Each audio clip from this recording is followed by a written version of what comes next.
சைலண்டாக சம்பவம் செய்திருக்கிறார் நடிகர் சூரி.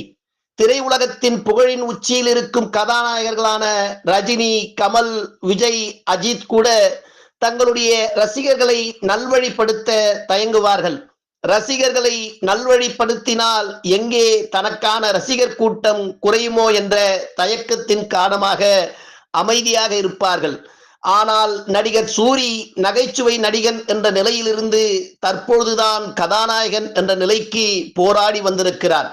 இந்த சூழ்நிலையில் தான் கதாநாயகன் நடித்து வெளிவந்த மாமன் திரைப்படம் வெற்றியடைய வேண்டுமென கடவுளுக்கு வேண்டி மண்சோறு தின்ன செயலை மற்ற முன்னணி கதாநாயகர்களான ரஜினி, கமல், விஜய், அஜித் போல கண்டிக்காமல் அமைதியாக இல்லாமல் தன் மனம் வருந்தி மண்ணிலிருந்து தானியம் வரும், தானியம் சோறாகும், ஆனால் மண்ணே சோறாக முடியாது.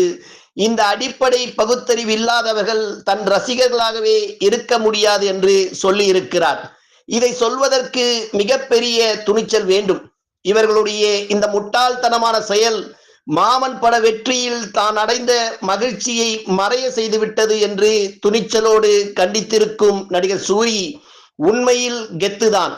கலைத்துறையில் நடிகவேல் எம்.ஆர். ராதா அவர்களுக்கு பிறகு இவ்வளவு துணிவோடு பகுத்தறிவை பேசியது நடிகர் சூரிதான்.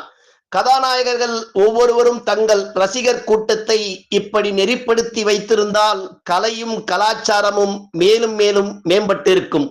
மண் சோறு தின்றால் ஓடாது, மக்களுக்கு பிடித்தால் மாமன் ஓடும் என்று பகுத்தறிவு சிந்தனையை நெஞ்சுரத்தோடு பதிவு செய்ததை நீங்களே கேளுங்கள் நண்பர்களே. மாமன் வெற்றி அடையன் அப்படின்றக்க மண்சோறு சாப்பிட்ருக்காங்க. தம்பிகளா ரொம்ப முட்டாள்தனமானது. எங்கேயோ இருந்துக்கிட்டு நம்ம இப்படி பண்ணோம்னா என் காதுக்கு நான் பார்ப்பேன், என்ன இம்ப்ரெஸ் பண்ண நினச்சிக்கிட்டோ இல்லை படம் நல்லா ஓட நினச்சிக்கிட்டோ ஒரு விஷயத்தை நீங்கள் பண்ணுறீங்க. புரியலை. இது படம் கதை நல்லா இருந்தால் படத்தை நல்லா எடுத்தால் அந்த படம் நல்லா ஓட போகுது. அதை விட்டு மண்சோறு சாப்பிட்டா படம் எப்படி எடுத்தாலும் படம் ஓடிடுமா என்ன? ரொம்ப